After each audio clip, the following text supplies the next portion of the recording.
Monsieur le Président, Mesdames et Messieurs les ministres, Mesdames et Messieurs les consuls, Mesdames et Messieurs les élus, chers étudiants et collègues enseignants, chers collègues chefs d'entreprise, nous avons l'honneur de recevoir ce jour Monsieur Ahmed Kaifanias. Et entre notre nom à tous et à tous, au nom du groupe École de commerce de Lyon, Monsieur le Président, je vous souhaite la bienvenue et vous remercie pour votre présence rayonnante. Je n'ignore pas que votre titre est ministre d'État, ou que vous êtes aussi le chef religieux de 150 millions d'âmes, leader charismatique de votre région, mais je représente ici la société civile, et c'est le chef d'entreprise immense et sociétalement responsable que je veux saluer aujourd'hui. Mes amis recevront le récipiendaire que vous êtes aujourd'hui à de nombreux titres, en leurs grades et qualités. Mais pour ma part, je suis fier d'accueillir cet immense chef d'entreprise que vous êtes. Car enfin, vous étiez bien né, c'est le moins qu'on puisse dire. Fils d'un calife érudit, descendant du prophète par votre mère, vous auriez pu vivre et en rester là. Mais non, vous avez choisi d'être un leader économique, social et politique.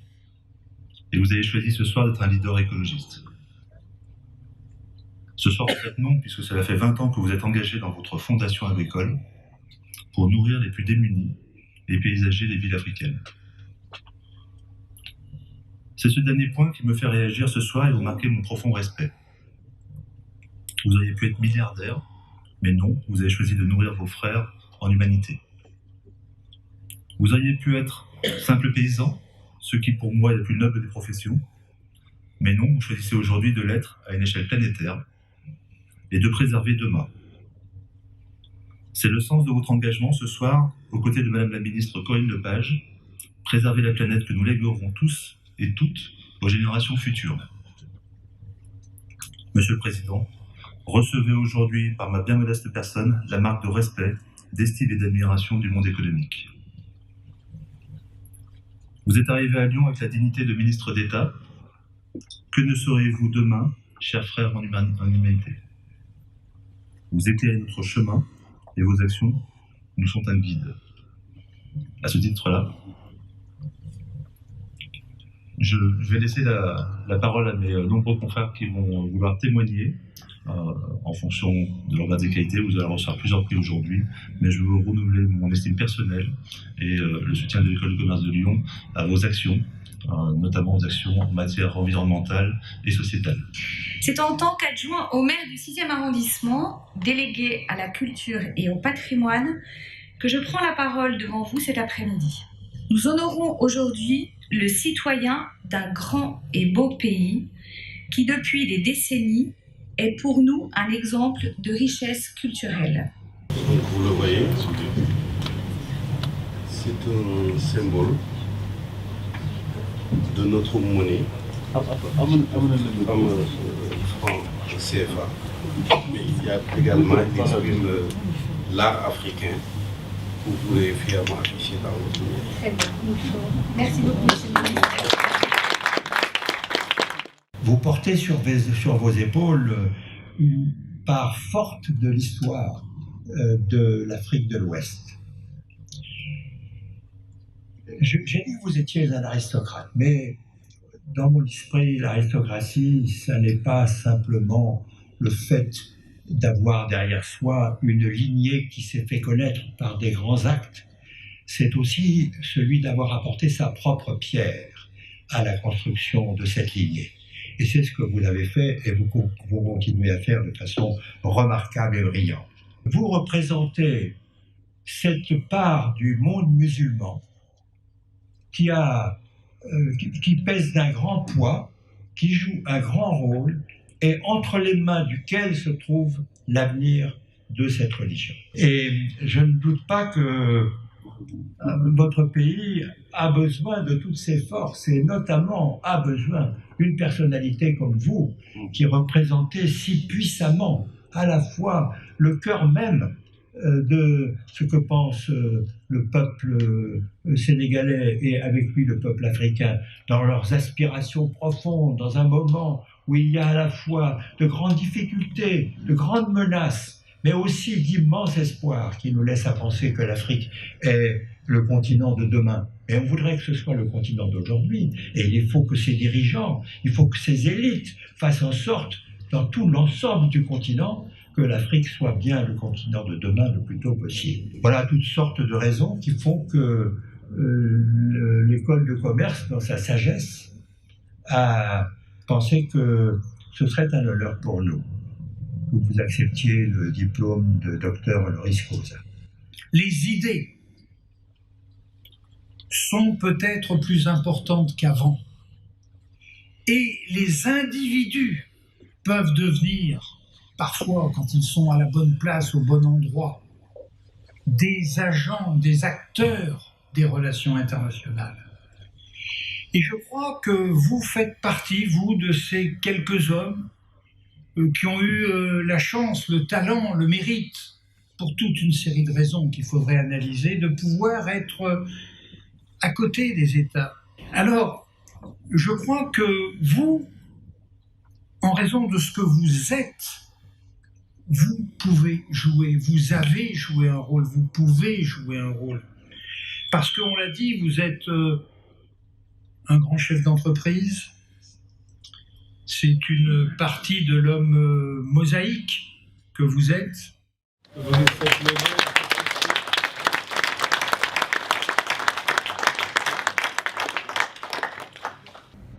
Aujourd'hui, votre engagement se situe du côté de la protection de l'environnement, car l'Afrique doit désormais relever le défi du développement économique, mais aussi le défi écologique et environnemental. Faut-il rappeler que l'Afrique, qui est le continent qui pollue le moins, est celui qui subit le plus de conséquences de réchauffement climatique. Si vous êtes à Lyon aujourd'hui, c'est pour la ratification de la Déclaration universelle des droits de l'humanité. C'est un moment de grande émotion qui m'incombe, puisque au nom de Corinne Lepage, nous allons procéder à cette séance de signature. Et comme ça a été dit tout à l'heure par mon amie Corinne Lepage, j'y procède également en tant qu'administrateur de l'Association des Amis de la Déclaration des droits et devoirs de l'humanité.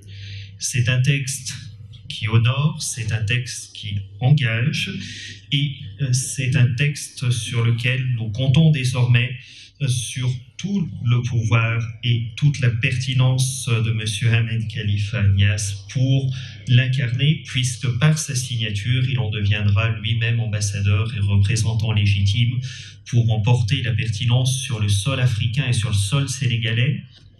Merci à vous, à Mme Lepage, à l'immense travail qu'elle fait, parce que il n'y a pas d'avenir pour l'humanité sans l'environnement qui est le véritable berceau de l'humanité. J'ai bien devant moi un discours écrit.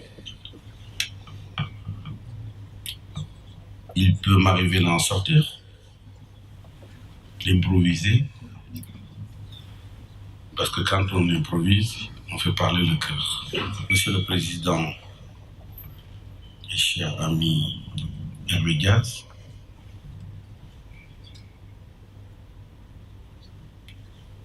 vous devez vous attendre à me faire rougir. Mais c'est tout rouge déjà. C'est tout rouge. Je ne peux rougir, mais il y a de quoi.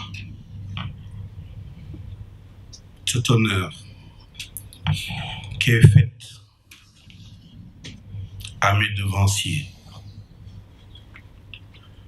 à mon pays, à ma famille, à la mère de mes enfants, à mes enfants et certainement aux petits-enfants qui sont bel et bien représentés ici. Je voudrais appeler et remercier Monsieur le ministre Hervé de Charette. Ce qui est important, c'est que cet honneur, selon les règles qui régissent le doctorus honoris causa de l'école de commerce, n'est donné qu'à un pays qu'une seule fois, quelle que soit la personne du récipiendaire. Ce qui signifie que cet honneur appartient à mon pays. Je vais dire au président Macky Sall, cet honneur appartient au Sénégal. Il est l'honneur du Sénégal, qui est le symbole du Sénégal. Voici la toge, voici la tenue, mais sans macan. L'école de commerce, en enseignant les règles et les techniques des échanges, va trouver sur l'histoire du commerce, aujourd'hui appelée mondialisation, parce qu'il y a une organisation du commerce au niveau de l'ONU, et trouver que le Sénégal a dans son histoire 1000 ans de mondialisation. Je dis bien 1000 ans, je n'exagère rien. Le Fouta, c'est-à-dire la partie nord du Sénégal, sur la rive droite du fleuve, soit la Mauritanie, était le pays de l'éléphant. Ici, il y a le tonnage annuel que les Anglais achetaient, donc l'ivoire qu'ils achetaient au Fouta, à Podor, sur le fleuve Sénégal, et qui était coté à Londres. L'ivoire sénégalais, l'ivoire du nord du Sénégal, considéré aujourd'hui comme une zone de sécheresse endémique, était exporté à Londres en ce moment-là. C'est aussi de la mondialisation. J'ai parlé de l'or, j'ai parlé de l'ivoire, j'ai parlé de l'esclave, j'ai parlé de la gomme dite arabique, qui pousse naturellement dans l'arbre, pousse naturellement sur les deux rives du fleuve, était vendue par des tribus berbères appelées Zanaga. Et c'est ce mot Zanaga qui a donné son nom au fleuve Sénégal. Le Sénégal a toujours été présent commercialement sur la scène internationale. D'ici, j'annonce une bourse à Ahmed Khalifa Niasse dont les modalités seront définies avec les gens de mon cabinet. Cette exception de l'humain, cette capacité de l'humain, la découvrir, c'est ça la religion à laquelle j'appartiens. Ce n'est pas un sectarisme, ce n'est pas une discrimination aucune. Dirigez votre cerveau vers le grand savoir et vous vous trouvez ainsi pacifié avec vous-même, avec tous les autres. C'est cette paix qui s'appelle en arabe islam. Pour Madame Lepage, je voudrais l'inviter à être la marraine d'un projet qui m'est cher dans mon pays et qui s'appelle Forêt de Ville et qui va être inauguré par le premier projet que je teste dans ma ville, donc Forêt de Kaolack. À quoi ça sert? Réconcilier la forêt avec la ville. mettre plein d'arbres dans les rues, sur les terrasses, un peu partout. C'est-à-dire créer des villes forestières où la forêt et la ville cohabitent. Jusqu'à présent, l'homme a détruit la forêt dans les villes. Demain, il faut que la ville, la forêt et la ville soient habitées avec sa forêt. Je ne peux pas, en tant que leader politique, leader d'un parti, ne pas évoquer la politique dont mes prédécesseurs ont parlé. Je peux dire à ce jour que l'idée de devenir président de la République du Sénégal ne m'a encore jamais frôlé l'esprit. Toutefois, je ne m'interdis rien pour une chose, pour remplacer le Sénégal qu'il ne faut pas par le Sénégal qu'il faut. Mais pour ce faire, il faut que la France qu'il faut prenne le dessus sur la France qu'il ne faut pas. Car c'est la France qu'il ne faut pas qui nourrit et entretient le Sénégal qu'il ne faut pas. La France qu'il ne fallait pas avait instauré l'esclavage. Mais la France qu'il faut a aboli l'esclavage. Je ne saurais terminer sans remercier tous ceux qui m'ont soutenu durant des décennies, durant une période difficile que j'ai partagée avec ma jeune sœur ici présente, la période de l'orphelinat, après avoir perdu mon père à l'âge de 12 ans. Donc, perdre un père à cet âge-là ne se trouve pas dans la liste du bonheur. Et c'est réducteur. Mais on nous a aidés à dépasser ces difficultés. Si aujourd'hui,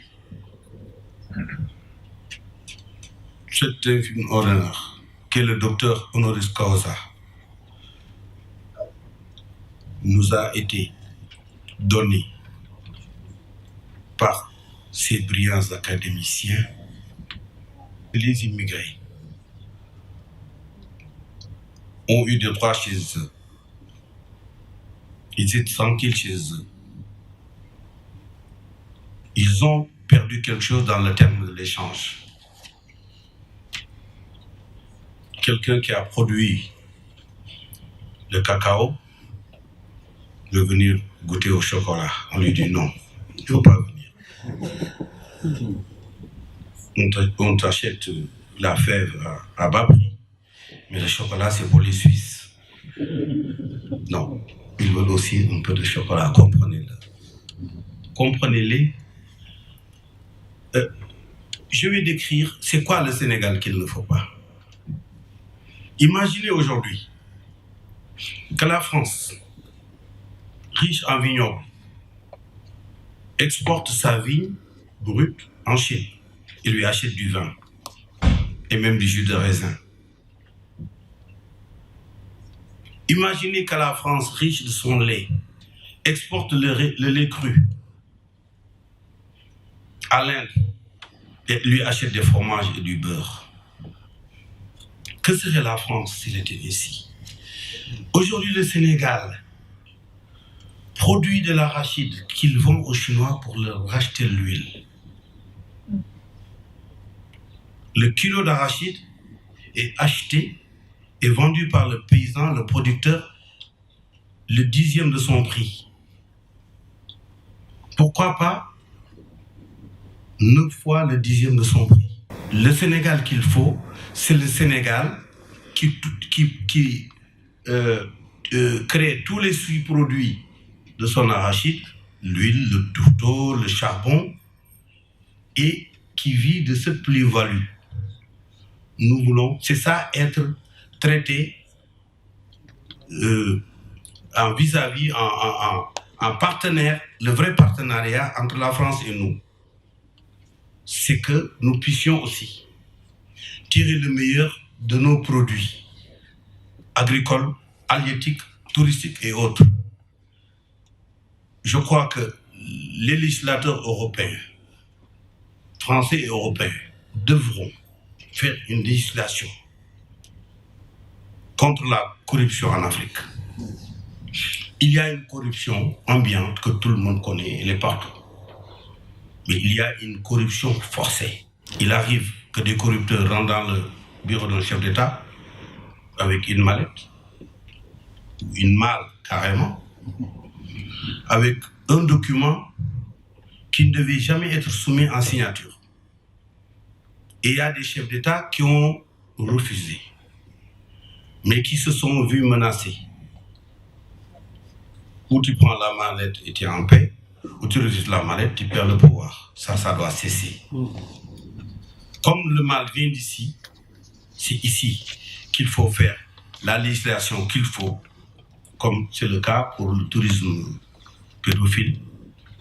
Ça aussi, c'est une autre forme de pédophilie, parce que nous avons des États enfants et quelquefois des chefs qui sont réduits à être des chefs-tons.